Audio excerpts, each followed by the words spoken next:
चलिए जानते हैं झारखंड के सिलेक्टेड काम की महत्वपूर्ण 15 बड़ी खबरों को सिर्फ 10 मिनट में। पर अभी तक वीडियो को लाइक और सब्सक्राइब नहीं किए हैं तो जरूर कर लें।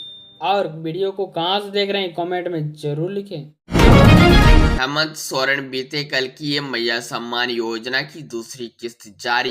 मुख्यमंत्री हेमंत सोरेन शुक्रवार को करम पर्व की पूर्व संध्या पर बोकारो के ललपनिया क्षेत्र में स्थित लुगुबुरु में घंटावारी धोरमगढ़ की पवित्र भूमि से मैया सम्मान योजना की दूसरी किस्त जारी किए। इसके तहत वह राज्य की 45 लाख से अधिक महिलाओं के बैंक खाते में सम्मान राशि का हस्ताक्षर किए।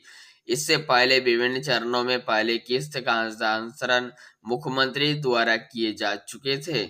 योजना का लाभ लेने के लिए अब तक 45,15,048 महिलाओं का निबंधन हुआ था। 45,36,597 महिलाएं सम्मान राशि से अब तक वंचित हुई है। हर महीने की 15 तारीख तक खाते में सम्मान राशि भेजने का आदेश मुख्यमंत्री हेमंत सोरेन ने दिया है। गर्भवती महिला के लिए डिलीवरी के बाद फिटनेस पाने के लिए 6 हफ्ते का समय कम, कोर्ट ने दिया एक और मौका। दिल्ली हाई कोर्ट ने कहा है कि केंद्रीय सशस्त्र पुलिस बलों में भर्ती के लिए चिकित्सा जांच के समय गर्भवती महिला उम्मीदवारों को प्रसव के बाद अपेक्षित फिटनेस हासिल करने के लिए दिए जाने वाला 6 सप्ताह का वक्त बेहद कम है। अदालत ने अधिकारियों से भी यह भी कहा है कि वे इस मामले में उचित समय देने के प्रावधान की पड़ताल करें। उच्च न्यायालय ने कहा है कि गर्भवती महिला उम्मीदवार के लिए अपनी पूरी मेडिकल फिटनेस हासिल करना और गर्भावस्था के 9 महीने के दौरान बढ़े वजन को 6 सप्ताह के भीतर कम करना संभव नहीं हो सकता। झारखंड भारी बारिश से होगा तरबतल, किन जिलों में रेड, कहां होगा ऑरेंज अलर्ट। मौसम विभाग ने झारखंड के विभिन्न हिस्सों में भारी बारिश की चेतावनी जारी की है। मौसम विभाग का कहना है कि एक नए वेदर सिस्टम के कारण झारखंड के अलग अलग हिस्सों में अगले 48 घंटे के दौरान भारी से भारी बारिश देखी जा सकती है। इसको लेकर रेड अलर्ट जारी किया भी गया है। कई जगह भारी बारिश का ऑरेंज अलर्ट और येलो अलर्ट भी जारी किए हैं। मौसम विभाग का कहना है कि ये झारखंड में 16 सितंबर तक मौसम खराब रहेगा। यूनियन बैंक में 500 अप्रेंटिस पदों पर निकली भर्ती। यूनियन बैंक ऑफ इंडिया ने अप्रेंटिस के 500 पदों पर भर्ती निकाली है। ऑफिशियल वेबसाइट यानी union bank of India .co.in पर 28 अगस्त से ऑनलाइन आवेदन की प्रक्रिया शुरू हो चुकी है। आवेदन की अंतिम तिथि 17 सितंबर है। आवेदन अप्रेंटिस की यह भर्ती आंध्र प्रदेश, गुजरात, यूपी, बिहार समेत 25 राज्यों के लिए निकाली गई है। सबसे अधिक वैकेंसी आंध्र प्रदेश यानी 50, गुजरात 56, कर्नाटक 40, केरल 22, यूपी 61 में है।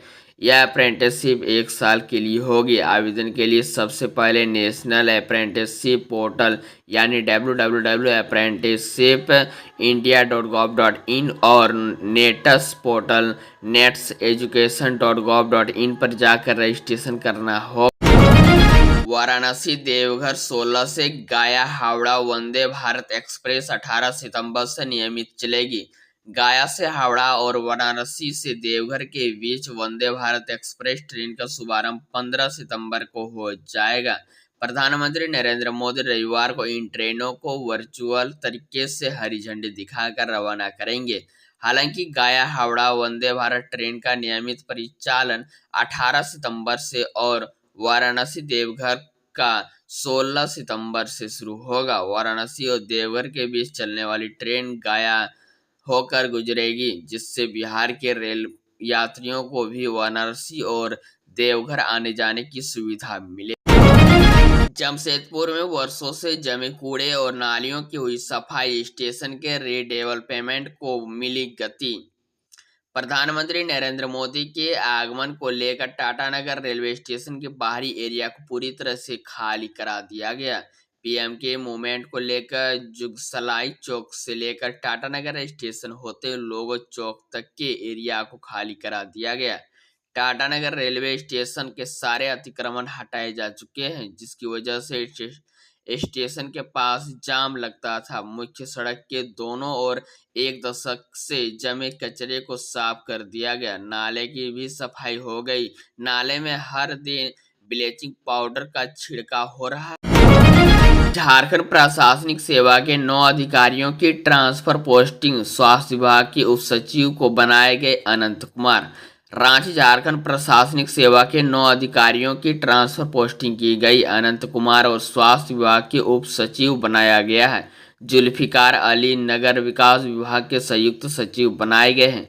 जावेद अनवर को कल्याण विभाग का संयुक्त सचिव बनाया गया है। सीमा दीपिका टप्पो एटीआई में उप निदेशक बनाई गई। कार्मिक प्रशासनिक सुधार तथा राजभाषा विभाग ने इसकी अधिसूचना जारी कर दी है। दक्षिणी छोटानागपुर प्रमंडल के आयुक्त के सचिव जुल्फिकार अली का तबादला किया गया है। उन्हें अगले आदेश तक नगर विकास एवं आवास विभाग के संयुक्त सचिव के पद पर पदस्थापित किया गया। उत्पाद सिपाही बहाली में एक और मौत। दौड़ पूरी करने के बाद बिगड़ गई थी युवक की तबीयत। उत्पाद सिपाही बहाली की दौड़ में एक और मौत हो गई है। मामला राजधानी का है। दरअसल जमशेदपुर का एक युवक बहाली की दौड़ में भाग लेने के लिए रांची आया था, लेकिन दौड़ पूरी करने के बाद उनकी तबीयत बिगड़ गई। आनन फानन से उसे रांची के रिम्स अस्पताल में भर्ती कराया गया। शनिवार सुबह 5 बजे उन्होंने अंतिम सांस ली। युवक की पहचान मुरामुल्ला सुरैया उर्फ बाला के रूप में हुई है। मृतक युवक उत्पाद सिपाही के लिए शारीरिक योग्यता परीक्षा के तहत दौड़ में शामिल हुआ था। उन्होंने 52 मिनट में अपना रनिंग पूरा किया था। इसके बाद अचानक उसकी तबीयत बिगड़ गई। वहां पर मौजूद चिकित्सकों की टीम ने उसे इलाज के लिए रिम्स में भर्ती कराया, लेकिन 14 सितंबर की सुबह उसकी हालत ज़्यादा गंभीर हुई और उसकी मौत हो गई। रांची में 8 जगहों पर 35 रुपए किलो प्याज। प्याज के दाम नियंत्रित रखने के लिए केंद्र सरकार हर संभव कोशिश कर रही है। केंद्र उपभोक्ता मामलों के सचिव निधि खरे में बढ़ते हुए मूल्य पर नियंत्रित के लिए बफर स्टॉक के प्याज को सस्ते दरों पर प्याज बेचने का निर्देश दिया है। इस क्रम में रांची सहित आधा दर्जन बड़े शहरों में 35 रुपए प्रति किलो प्याज की बिक्री शुरू की गई। सीसीएल अधिकारी के फ्लैट से 9 लाख की संपत्ति चोरी। सरायढेलर थाना क्षेत्र के कोला कुसुमा स्थित सुबाला गार्डन निवासी सीसीएल के अधिकारी जयंत कुमार के बंद फ्लाइट का ताला तोड़कर चोरों ने 9 लाख रुपए की संपत्ति चुरा ली। घटना की जानकारी मिलने पर वह बोकारो से जसीडीज से अपनी फ्लाइट पहुंचे और पुलिस को सूचना दी। इसके बाद पुलिस मौके पर पहुंची और जांच पड़ताल की। पुलिस मामला दर्ज कर आगे कार्रवाई की जुट गई। पीड़ित जयंत कुमार ने पुलिस को बताया कि वह सीसीएल काथरा से पोस्टेड है और अपने परिवार के साथ फिलहाल बोकारो के जरीडी में रह रहे हैं। सुबाला गार्डन के ब्लॉक बी के फ्लाइट नंबर 403 उनका है। गुरुवार की रात उसके बंद फ्लाइट का ताला तोड़कर चोरी की। सुबह पड़ोसियों की नज़र पड़ने पर फोन पर उसे सूचना दी और जब वह फ्लाइट पहुंचे तो देखा कि अंदर सभी दरवाजे खुले हैं, अलमारी टूटी है और उससे रखे 9 लाख रुपए की सोने की जेवर गायब। बदलने लगा है झारखंड के सियासी माहौल। भाजपा में अब ये 2 दिग्गज नेता हुए शामिल। झारखंड विधानसभा चुनाव नजदीक आते ही सभी राजनीतिक दलों के अपनी तैयारियां तेज कर दी है, लेकिन भाजपा इस मामले में सबसे आगे दिखाई दे रही है।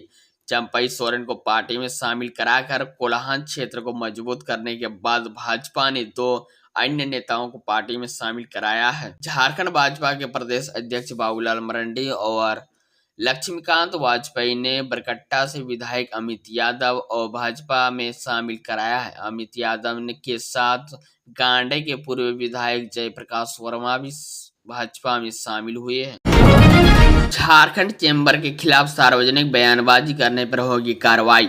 झारखंड चैम्बर की चुनाव कमेटी ने सत्र 2024 से 25 की चुनावी प्रचार संहिता पर शुक्रवार को प्रत्याशियों के साथ चैम्बर भवन में बैठक की। चुनाव पदाधिकारी ललित केंडिया और अंचल किंगर ने कहा है कि चुनाव के 24 घंटे पूर्व यानी 20 सितंबर की मध्यरात्रि से चुनाव प्रचार पूरी तरह से बंद हो जाएगा। हर उम्मीदवार यह सुनिश्चित करें कि उसके द्वारा सदस्यों को एक दिन के केवल एक ही मैसेज व्हाट्सएप या ईमेल से भेजा जाएगा। वही चैम्बर या चैम्बर से जुटे सभी संगठनों के खिलाफ सार्वजनिक बयानबाजी को आचार संहिता का उल्लंघन माना जाएगा। ऐसे करने पर संबंधित उम्मीदवार के खिलाफ अनुशासनात्मक कार्रवाई की जाएगी। 21 सितंबर को आम सभा होगी। आम सभा से 30 दिन पहले बने लाइफ कॉरपोरेट लाइफ पेट्रोन सदस्य और 90 दिन पूर्व बने जनरल एफेट कॉरपोरेटर जनरल कैटेगरी के सदस्य ही मतदान प्रक्रिया में हिस्सा ले सकेंगे। 15 सितंबर को झारखंड आएंगे प्रधानमंत्री मोदी। चुनाव से ठीक पहले तोहफे की लहराएंगे झंडी।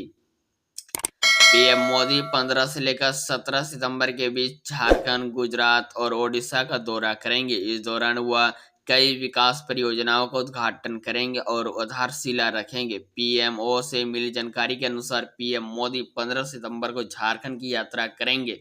झारखंड यात्रा के दौरान PM Modi Tatanagar junction railway station पर टाटानगर पटना वंदे भारत ट्रेन को हरी झंडी दिखाएंगे। इसके अलावा वह राष्ट्र को 660 करोड़ रुपए से अधिक की रेलवे परियोजनाओं को समर्पित करेंगे। बांग्लादेशी घुसपैठ पर पूर्व सीएम चंपई सोरेन की तल्ख टिप्पणी। 16 सितंबर को पाकुड़ आने की अपील। पूर्व मुख्यमंत्री चंपई सोरेन ने संथाल परगना में बांग्लादेशी घुसपैठ के मुद्दे पर फिर से हेमंत सोरेन को घेरा। चंपई सोरेन ने अपने ट्वीट हैंडल पर एक्स पर कहा है कि वोट बैंक के लिए कुछ राजनीतिक दल भले ही आंकड़े छुपाने के प्रयास करे, लेकिन शुतुरमुर्ग की तरह रेत में सिर गाड़ लेने से सच्चाई नहीं बदल जाती है। उन्होंने उम्मीद जताते हुए कहा है कि ब्रिटिश साम्राज्यवाद के खिलाफ विद्रोह करने वाले वीर शहीदों की धरती पाकुड़ पूरे संथाल परगना को बांग्लादेशी घुसपैठियों के खिलाफ संघर्ष की राह दिखाएगी। राष्ट्रपति द्रौपदी मुर्मू के रांची दौरे को लेकर सुरक्षा के कड़े इंतजाम, 9 फ्लाई जोन घोषित। राष्ट्रपति द्रौपदी मुर्मू के 2 दिवसीय यानी 19 और 20 सितंबर को रांची दौरे को लेकर तैयारियां तेजी कर दी है।